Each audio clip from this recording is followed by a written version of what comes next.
second half of chapter 1, section 1, is to be able to produce a graph. And yesterday we talked about what is a function and what isn't a function. Today we're going to go ahead and graph functions. I'll go ahead and let you know that you're not going to give me anything in today's lesson that fails the vertical line test. So we're just going to practice graphing functions.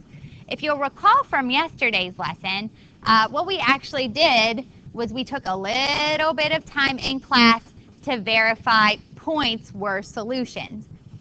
So, and you all did very well with this on your homework. I didn't have really anybody squeak about, getting a lot wrong on the homework, so you did a nice job there. So I now know that my very smart period 6 college algebra class can produce a point and potentially plot it. Well, what we're going to go ahead and do today is find a bunch of points to produce a graph. So we're going to move from just 1 point from yesterday's lesson to several points for today's lesson. I teach this in 4 steps. Okay. So this is my point plotting method. It's actually also 4 steps in our textbook. If you needed to refer to it, it's on page 70 and 71. But step 1 has you solving the equation for the dependent variable. In other words, we solve for y. In today's lesson and in tonight's homework, that step is already done for you. So my emphasis for today isn't on the algebraic manipulation you need to do to solve for y. We'll cross that bridge in another couple days. All of these equations are going to be solved for. It's going to be y equals something. Okay, my emphasis for today's lesson is on the rest. In other words, how do you find the points? That's what we're getting at today. So what we're going to go ahead and do in step 2 is we're going to construct what we call a table of values. Your teachers in the past probably called this a T-chart. They might have called it a T-chart if you'll recall. I have a couple of rules for constructing a table of values. You do the problems like I do the problems, right? When we make a table of values, you need to take up as much of that x-axis as you can. So in other words, you want some negative values, 0, and some positive values for x. So that's what goes in those blanks right there. It is important to try to use some negative values, 0, and some positive values when you're working things out. Jonathan, can you put that away for me? Thank you. So some negative values, 0, and some positive values for x. In step 3, you're going to plot the points for that table of values. So when you go ahead and you make your table of values or your T-chart, you're going to produce some points. You then plot those points. And in the last step today, we're going to go ahead and connect those points with a line or a curve. All right, so let's do it. Giddy up. In example 3, it says sketch the graph of this equation. So the equation we're going to graph in this example is, you might recognize that as a linear equation. It's in y equals mx plus b form. So you kind of have a snapshot maybe of what this graph is going to look like already. We're going to graph the equation y equals negative 3x plus 7. To follow the rules for the T-chart, you need some negative, 0, and some positive values. So what we're going to go ahead and do is do negative 2, negative 1, 0, 1, and 2. So I have some negative values, negative 2 and negative 1, 0 for an x value, and then positive values 1 and 2. And you're going to do kind of the same thing on your homework tonight. In addition to picking some negative, 0, and some positive numbers, you also want to pick numbers that are easy to work with. A little tip there. So for instance, if you see 1/4 as the coefficient of x in your problem, you want to pick numbers that are easy to take a fourth of, like 4. 1/4 of 4 is 1. Or let's say your function has a square root in it. You probably want to pick x values that you could take a square root of easily, like 4, square root of 4 is 2. Or 16, the square root of 16 is 4. So in addition to picking negative, positive, and 0, it's not too bad of an idea to pick numbers that make your life very simple. So you want to kind of use a little bit of a path of least resistance, if you will. So now what we're going to go ahead and do is we're going to substitute these x values into this middle column, into this particular equation here. I usually get asked a question right around now. Mrs. Lucas, on my homework, do I have to show the middle column? The answer to that question is no, but you do have to show scratch work for how you get your points. Usually what I'll see students do is they have x in the first column, y in the second column, and then some scratch work for how they got their points. If that's the way you'd like to do it, hey, you go for it. But I do a middle column so that you can kind of like connect, you know, you could see at least what I'm doing. You could see that I'm going to take my x values in this left column to produce y values in this right column here. So here's how that looks. I'm going to do negative 3 times x, which is going to be a blank right now, plus 7. So wherever that x is, I kind of open up a blank. That's my variable. I'm now going to vary the values of x. So I'm going to go ahead and copy down this equation a couple times because I'm going to evaluate this particular function for 5 different x values.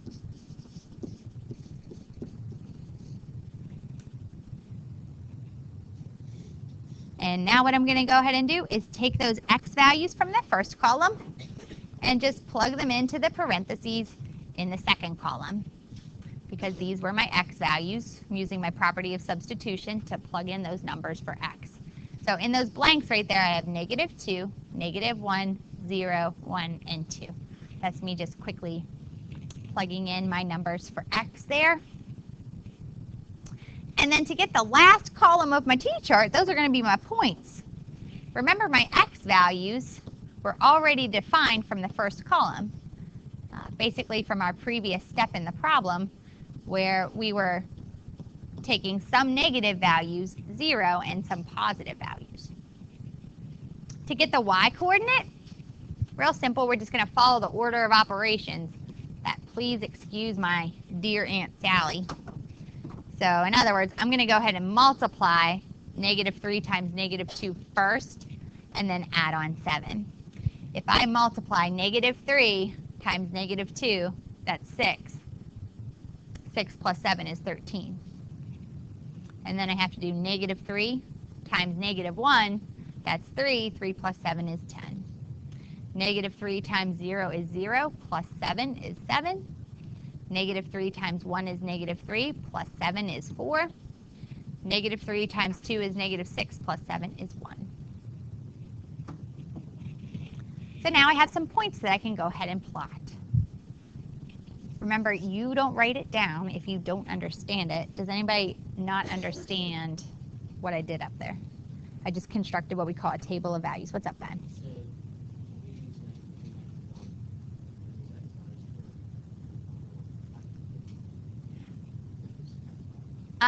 Do I have to answer your first question, which is, do I have to use negative 2, negative 1, 0, 1, and 2?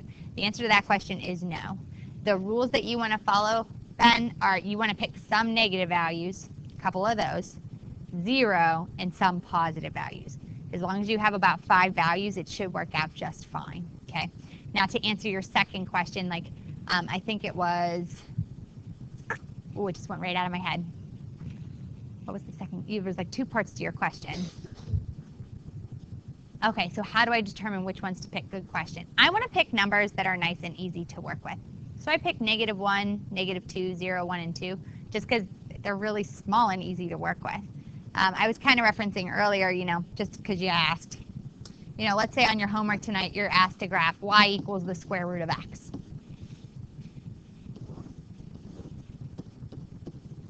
Make your little t-chart. You could try to do numbers like negative 2, negative 1, 0, 1, and 2.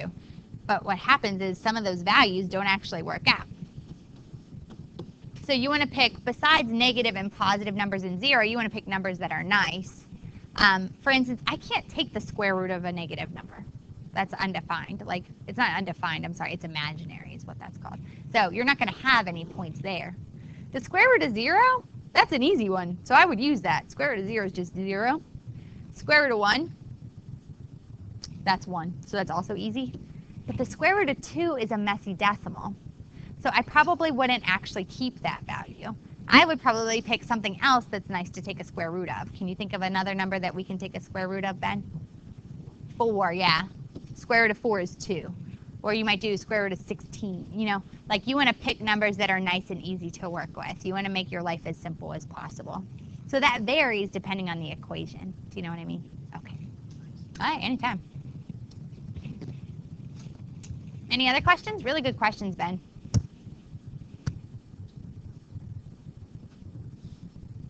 All right, so now we plot the points, right? I see most of you jumping on into that step. just a quick review, because I think all of you are very good at plotting points. You know our points go x, comma, y. So we plot out the values on the x-axis first by going right to left. And then we go up or down based on our y values. Remember, if x is positive, we go right. If x is negative, we go left. If y is positive, we go up. If y is negative, we go down. Okay? So I'm going to start by plotting the easy one down at the bottom here. Use a cute little pen. I'm going to go ahead and plot the point 2, comma 1. So 2 is a positive number. I'm going to go to the right 2 spaces and then up 1 space. So there's my first point. And then I'm going to plot the point 1, comma 4. So you go over 1 and up 1, 2, 3, 4. And then I'm going to go over 0 and up 1, 2, 3, 4, 5, 6, 7. And then I'm going to go over negative 1 and up 10. And then over to negative 2 and up 13. So a little bit higher. And then the last step of the problem here, step 4, says connect the points with a smooth line or curve. So that's what I'm going to go ahead and do. Right there. What I see is that each of these y values was decreasing by 3. That's because the slope of this equation, I don't know if you remember this or not, all of these values decreased by 3 because of that slope.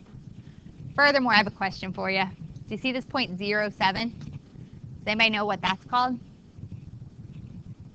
The y-intercept. Very good. It's actually the b value in our linear equation. Why I'm throwing it out there now? Hey, the rest of this chapter is about linear equations, like y equals mx plus b. So you see that we get this decreasing pattern here. Each of my y values decreased by 3 each time. That talks to me about my slope. My y-intercept is 7. That talks to me about my b value. So that's kind of nice. Okay, questions about that one? All right, let's do it again. Make sure it sticks. That was Ben's square root question. All right, example 4. I'm supposed to sketch the graph of this particular equation. Notice the equation's a little bit different this time around. We have y equals x squared minus 2. X squared minus 2. So Ben, since you asked, what values would you pick for this one? It is pretty arbitrary. You want some negative, 0, and some positive. Anybody else? Go ahead, John. I would too. Yeah, negative 2, negative 1, 0, 1, and 2. I would not pick a number like 10. Because if you think about it, this is a squaring function. And I have to graph this stuff. Who are we kidding? If you're going to square 10, that's 100. I don't really feel like plotting points out to 100. I don't know about you. I know Rick doesn't. For sure, that face says, I'm not going to go ahead and plot up to 100. So yeah, what we're going to go ahead and do is we're going to pick some negative, 0, and some positive. Ed's face might say the same thing.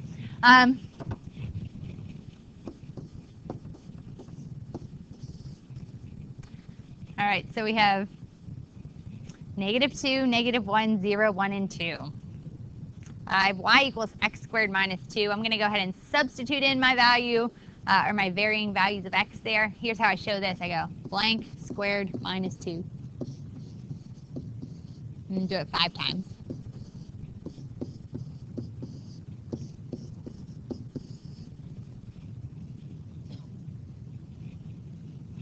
And then what's going to go into that x right there, or into that blank, are all of the values from the first column. So I'm just going to shove them in there. We have negative 2, negative 1, 0, 1, and 2. Next step. I'm trying to write ordered pairs here.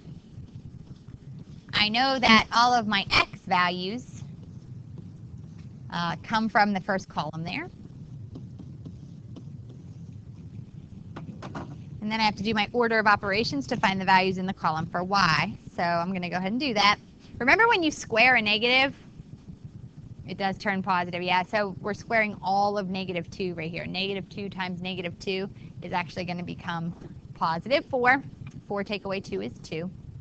Negative 1 times negative 1 is 1 minus 2. That's 1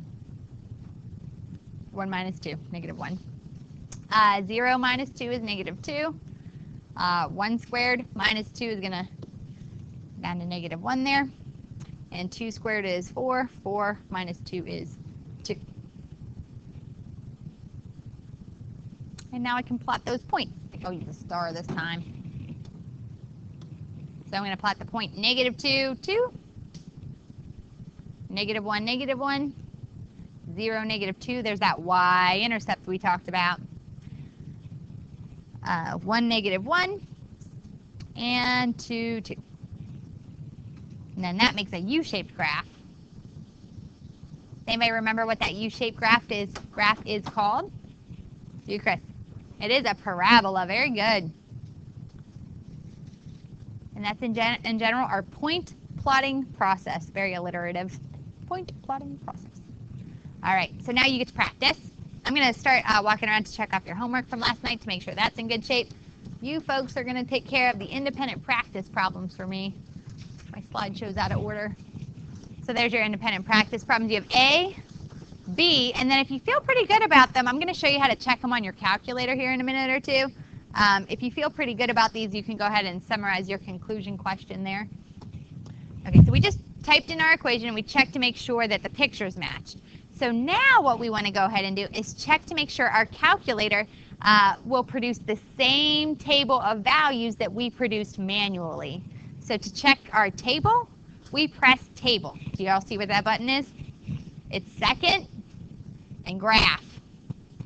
And notice my table of values starts at -2.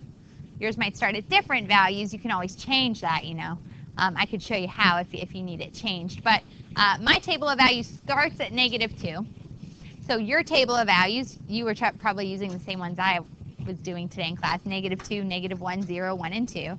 So you would have points like -3, -1, 1, 3, 5, and 7. So your table of values can be checked with this table of values. Does anybody have any questions, like maybe their table of values doesn't match or you got wrong numbers? What's up?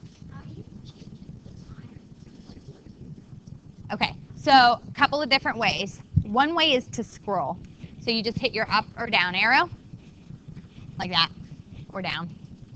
So that's one way to change it. You just kind of scroll through the table. Another way to change it, because we're going to do word problems next week, when we deal with numbers that like meh aren't so nice.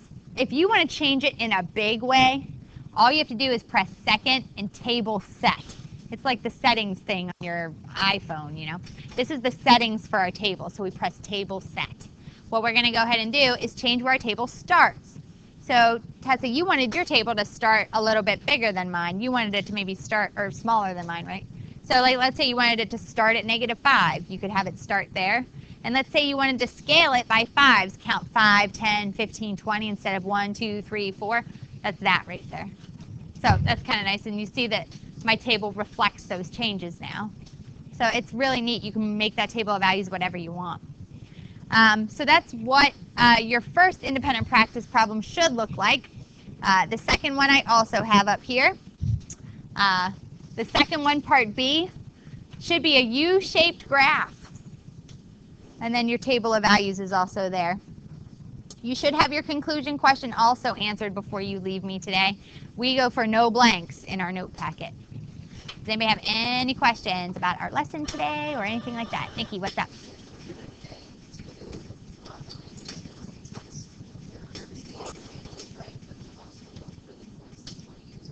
I want you to be able to still do the order of operations. Like some of us are still banging the rest off of the substitution and then the order of operations. So I want you to show me a little bit of scratch work for getting those points, not just copy it from your calculator. Is that what you were asking?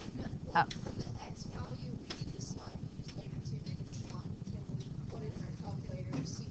Oh, yeah. Sorry, I think I misunderstood your question.